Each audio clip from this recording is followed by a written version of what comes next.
Hey guys, what's up? Otaku Mike here, doing another manga first impressions video. Today, we are looking at I'm Standing on a Million Lives. I picked this up today. It was a random pickup. And what is it about? Well, I will let you know.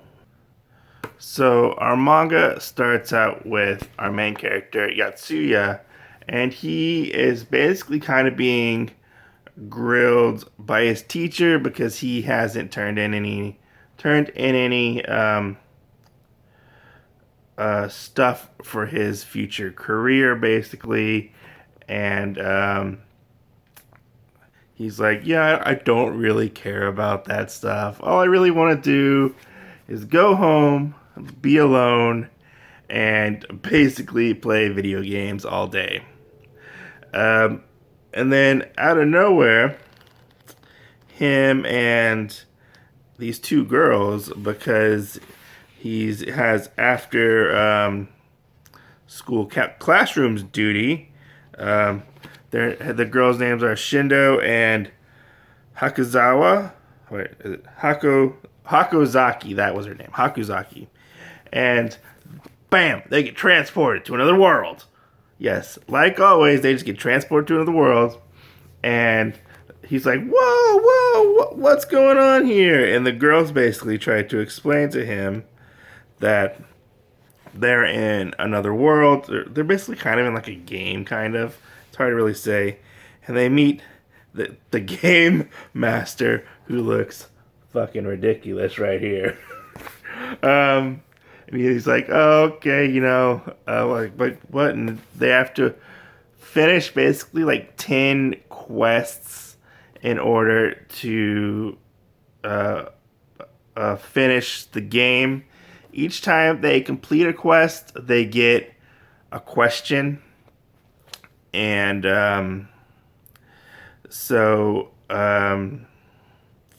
one of the girls asked a question. Io, I think her name was Io. Was her first name? No, it's Shindo. Io Shindo. That's what her name is. Or yeah, she asked a question like who sent us here, and they say something like whoever sent us here, and like the Hanzaku asked why are they here and whatnot, and every time they complete a quest, another person gets added to their party, which is really interesting. And so that's why our main character, this guy, is always there. Yuzuki is he's like I really don't know what to do. I just want to go home. He basically like I just want to go home, and he's like whoa whoa whoa. The game master's like, whoa, whoa, whoa, we gotta choose your class. So he brings out this giant wheel and he spins it, and he's like, oh, like what's going on here? And it stops on farmer. His class is a farmer, and he's super weak and can't really do anything that much. He attempts to, but doesn't. Our other characters were a wizard and a knight, and basically, if one of them completes the quest uh, and the other two die, the other ones will come back. They're supposed to be revived after every 30 seconds, I believe it was. And um, sorry.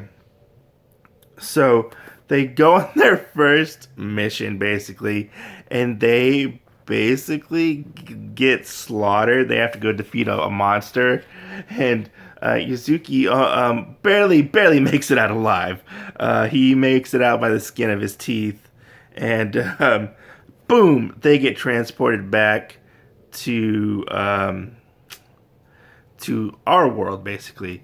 And the game master is basically like, oh, I'll call you, whenever we get another mission, I'll call you, this and that. So he calls him, he gets a mission. He's like, hey, go basically make this girl fall in love with you, basically, kind of thing. And he's like, what? How do I do what?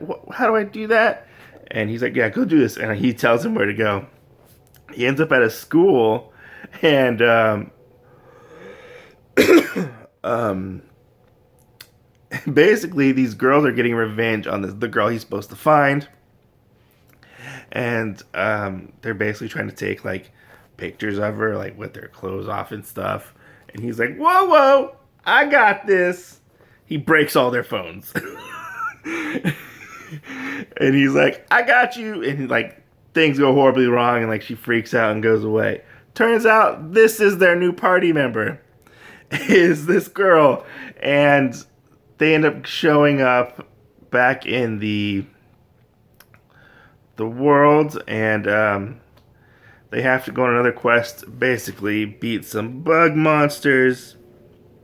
And throughout each quest, we get more backstory for the girl characters, which is pretty interesting. We don't really know much about Itsuki, or sorry, Yasuki. That's what his name is. Yasuki. I keep saying his name wrong. And he basically learns more about them, and they have kind of tragic paths almost, which is crazy. It's interesting, and they start to bond more with him, and they start to all kind of form friendships. And then when it gets to him and he asks his question, he asks, what happens when we get to level 10 and beat it? And they basically show him that basically like the monsters come to their world. That's what it seemed like. And basically they have to it seems like what they're going to have to do, but I could be wrong, is fight off these monsters and whatnot. But towards the end of the first volume, they end up on this one quest, and they have like 33 days to complete it, because they have time limits on their quests. And it's really interesting because they start to live in this world more, and they start to learn more about the world and about what abilities they have, because he has some pretty fucking crappy abilities, and the other ones are like, I'm a wizard, and they have some abilities too, and they start to learn their limits as of what they can and can't do. And it's really interesting. I don't really know where this book is gonna go, because the first volume ends with them trying to get to their destination, which is pretty like out there. It's left on a cliffhanger. One complaint that I have about the book is there's a lot of dialogue like within the book itself. Like sometimes I felt like the dialogue was a little overbearing, and it didn't really let the manga have room to breathe, like the artwork to breathe and the artwork to tell its story. I felt like there were times where the dialogue took over the story, basically, and there was a lot of dialogue, and some parts of it I felt like the dialogue was actually really small. Like there are parts where like I had to like look up closer to my face to see, hey, like what are they doing? But I mean that could just be me and my personal, because of my eyes. But when it got to the battles, the battles were the battles were pretty cool. They were actually pretty gory.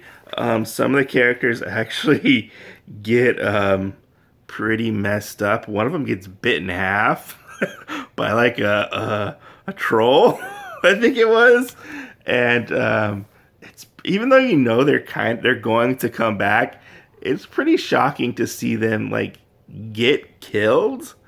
And come back later, because if one of them is still alive, the others will eventually come back. Um, the way they defeat the monsters is pretty interesting, because he has to basically think on his toes and find different ways to kill the monsters, which is pretty interesting. So I'm still up in the air about whether or not I want to continue this series. I might have to give it another volume. I felt like the artwork was really good, and honestly, the front cover sold me on this book, because I picked it up and I was like, what is this? But yeah, I mean, the characters are interesting. I don't know if he's building a harem or not, because each character that they've gotten so far, they've gotten 3 other characters. The first 2 and then the third one, and then they get one at the end of the chapter. I mean, of the volume, is a girl. So yeah, I have no idea if he's building a harem or not. So it'll be interesting to see. I think I'm gonna give it one more volume to see if it hooks me. It sort of hooked me in this one at moments in the manga, but we'll have to see. I'm kind of interested to see where it goes from here. But yeah, if you're interested and you're looking for a very interesting isekai, go check it out. It doesn't hurt to check it out. If you're looking for something new, this was not bad. Just for me, I have to give it another volume to see if I actually truly want to continue reading it. I'm Otaku Mike. Thanks for watching. I'll catch you guys later. Peace out.